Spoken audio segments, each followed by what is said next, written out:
اس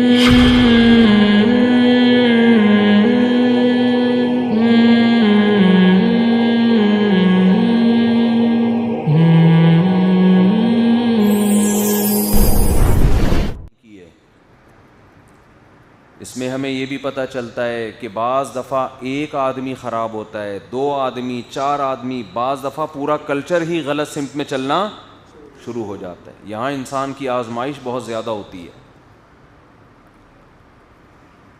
آج ہمارے معاشرے میں بھی بہت سی قوموں کا کلچر ہی خراب ہو گیا ہے، نظریات ہی من حیث القوم خراب ہو گئے ہیں۔ یہی وجہ ہے کہ لوگ پھر کلچر کو فالو کرتے ہیں۔ کلچر ہر چیز میں کس کو لائیں گے؟ کلچر۔ میں بعض دفعہ لوگوں سے کہتا ہوں بھائی داڑھی کاٹنا گناہ کبیرہ ہے، کیسے ہو گیا بھائی؟ کیوں ایک دم اچھمبے کی بات کیوں لگتی ہے؟ بھائی کلچر میں کاٹنے کا رواج بڑھ گیا ہے، کلچر میں یہ چیز شامل ہو گئی۔ جس کلچر میں بہنوں کی وراثت کھانے کا رواج ہے، آپ ان میں اگر یہ سمجھائیں نا کہ یہ کبیرہ گناہ ہے، حرام ہے، حرام کا ایک لقمہ پیٹ میں جائے تو نماز قبول نہیں ہوتی، آپ تو جائیدادیں کھا کے بیٹھے ہوئے ہو، وہ حیران ہوتے ہیں کہ یار یہ کیسی باتیں کر رہے ہیں، ہم تو تہجد پڑھتے ہیں، ہماری تو بڑی بڑی داڑیاں ہیں، ہم تو تبلیغ میں وقت لگاتے ہیں، اے بھائی ہم تو اتنے اچھے طرح سے پیش آتے ہیں، ہم نے تو اپنے ماں باپ کی بہت زیادہ خدمت کی ہے۔ کیوں؟ اس جرم کو وہ جرم کیوں نہیں سمجھتے؟ بھائی وہ تو کوئی بھی نہیں دیتا، نہ ان کے ابا نے دی تھی اپنی بہنوں کو، نہ پڑوسی دے رہے ہیں، نہ بڑے بھائی دے رہا ہے، کوئی بھی نہیں دے رہا، تو یہ کیسی باتیں ہو رہی ہیں؟ کلچر انسان کو خرابی کی طرف لے کر جاتا ہے۔ پردے کا کلچر آہستہ آہستہ معاشرے میں کیا ہو رہا ہے؟ خواتین کے پردے کا کلچر ختم، حیا کا کلچر ختم۔ اب آپ نمازیں پڑھوا لو، آپ خواتین سے تسبیحات جتنی چاہے کروا لو، اگر ان کو بتاؤ نا کہ آپ کی بچی کے رشتے نہیں آ رہے تو آپ ایسا کریں، صبح 1.25 لاکھ دفعہ آیت الکرسی یا لا الہ الا انت سبحانک، یہ جو آیت کریمہ ہے اس کا ورد کر لیں 1.25 لاکھ دفعہ۔ کتنا مشکل ہے نا 1.25 لاکھ دفعہ، لیکن کر لیں گی۔ لیکن آپ ان سے بولیں بھائی یہ 1.25 لاکھ دفعہ ایک دفعہ بھی ورد نہ کریں، آپ باہر جاتے ہوئے اسکارف لے لیا کریں، جسم کو ڈھانپ لیا کریں، ایسا لگتا ہے جیسے پتہ نہیں کیا کریلے کا جوس پلایا جا رہا ہے۔ ہمارے ایک دوست تھے، ان کا واقعہ مجھے انہوں نے اپنے کسی دوست کا واقعہ سنایا، امریکہ میں وہ کسی دینی ٹرسٹ سے وابستہ تھے، مسجد ان کے کنٹرول میں تھی، دینی شخصیت تھی وہ۔ انہوں نے کوئی رشتہ چاہیے تھا کہیں، پتہ چلا جی بڑے اچھے خاندان کی خاتون ہے، بہرحال شادی ہو گئی دونوں کی، ہنسی خوشی زندگی شروع ہو گئی۔ ایک دن انہوں نے کہا کہ بھائی چلو میری ایک میٹنگ ہے، اس میں اپنی وائف سے کہا تم بھی چلو۔ تو بیگم صاحبہ جو ہیں وہ عجیب سی ڈریسنگ ان کی بالکل ہی جیسی لبرل ماحول میں ہوتی ہے ڈریسنگ، سلیو لیس کپڑے پہننا اور اس طرح کے ڈریسنگ، میک اپ کر کے جانے لگی۔ انہوں نے کہا بھائی یہ کیا ہے؟ یہ تو ایک دینی محفل ہے، اس میں خواتین آئیں گی، وہ بھی پردے میں ہوں گی، تو تم میری وائف ہو، لوگ کیا بولیں گے بھائی یہ تو دینی ٹرسٹ چلا رہا ہے، مسجد چلا رہا ہے، اور یہ اس کی بیگم ایسی۔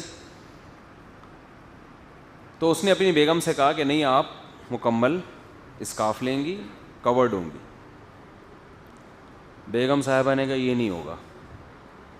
اس کو اتنا مشکل لگ رہا ہے یہ کام، بھائی یہ کیسے یار، میں نے زندگی میں کبھی یہ ڈریس نہیں پہنا، اب میں کیسے؟ انہوں نے کہا مجھے پتا ہے آپ نے نہیں پہنا، لیکن آج پہن لو۔ میں انتہائی مختصر کر کے یہ واقعہ سنا رہا ہوں، نتیجہ یہ نکلا کہ طلاق ہو گئی دونوں کے درمیان، وہ برقع پہننے پر آمادہ نہیں ہوئی، گھر اجڑ گیا۔ یعنی یہ میں بہت مختصر، ورنہ پہلے وہ خاتون ڈپریشن میں گئیں، شوہر ٹارچر کر رہا ہے، اصرار کر رہا ہے بھائی آپ کو میرے ساتھ برقعے میں جانا پڑے گا، میں نہیں لے جا سکتا، میں بدنام ہو جاؤں گا۔ کہہ رہی نہیں، لوگ کہہ رہے ہیں بھائی اس کی خاطر پہن لے, تو نہیں پہنتی, آج میاں کی خاطر پہن لے, اللہ کی خاطر نہیں.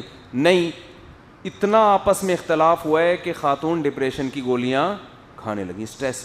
ابے بھائی کتنا آسان مسئلہ ہے, کر لو یار, پہن لو, گھر آ کے اتار دینا, اپنی شادیوں میں جانے سے پہلے اتار لینا, وہ اسکارف نہ لینا. یہ دینی محفل نہ جی. تو وجہ کیا ہے کہ وہ جس ماحول میں پلی بڑی, وہ بچی, وہ لڑکی بڑی ہو کر شادی ہو گئی, وہ اس کو کھوپڑی میں یہ چیز بیٹھ ہی نہیں رہی ہے.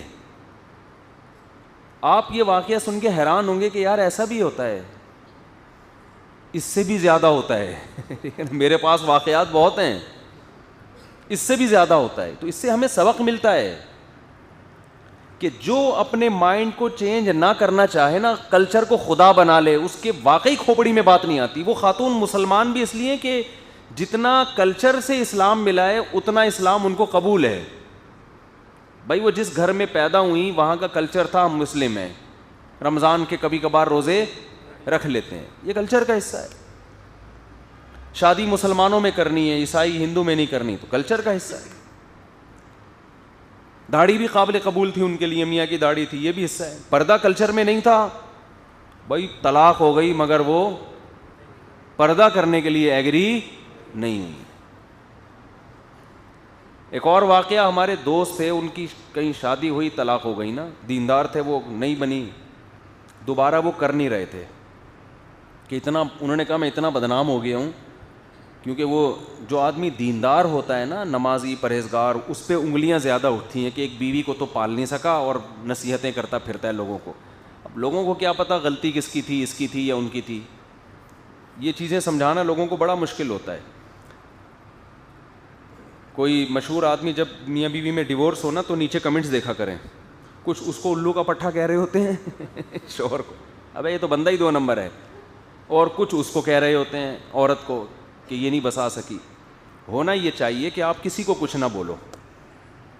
ہونا کیا چاہیے, کسی کو کچھ نہ. بھائی ہمیں پتہ ہی نہیں ہے کہ اس میں غلطی کس کی ہے. بعض لوگ کہتے ہیں ہمیں تو پتہ ہے اس کی بیوی کا بیان ہم نے سنا ہے. تو بھائی جس کو طلاق ہوگی وہ کیا اچھے اچھے بیانات دے گی؟ وہ تو الٹی ہی باتیں کرے گی. اور مرد, بعض کہتے ہیں مرد کی سائڈ لے رہے ہوتے ہیں کہ ہم نے شوہر کا بیان سنا ہے, بھائی یہ عورت صحیح نہیں تھی. بھائی اس نے تو ڈیورس دی ہے, وہ یہ تھوڑی کہے گا اتنی پیاری, اتنی اچھی, اتنی خدمت گزار اگر تھی تو پھر چھوڑا کیوں تو نے اس کو بھائی. تو اس لیے کمنٹس بہتر کیا ہے, بہتر کیا واجب ہے, کرو ہی نہیں. بولو بھائی ان کا آپس کا ذاتی معاملہ, ہمیں نہیں پتہ کون غلط کون صحیح, اور نہ اس بارے میں ہم سے قیامت کے دن سوال ہوگا. لیکن بڑا مسئلہ یہ کہ چپ رہنا ہم نے بچپن سے سیکھا ہی نہیں ہوتا. بہت سے مسائل چپ رہنے سے حل ہو جاتے ہیں, لیکن چپ رہنے پر ایسا لگتا ہے کہ گورنمنٹ کی طرف سے پابندی ہے, حالات سے ایسا لگتا ہے.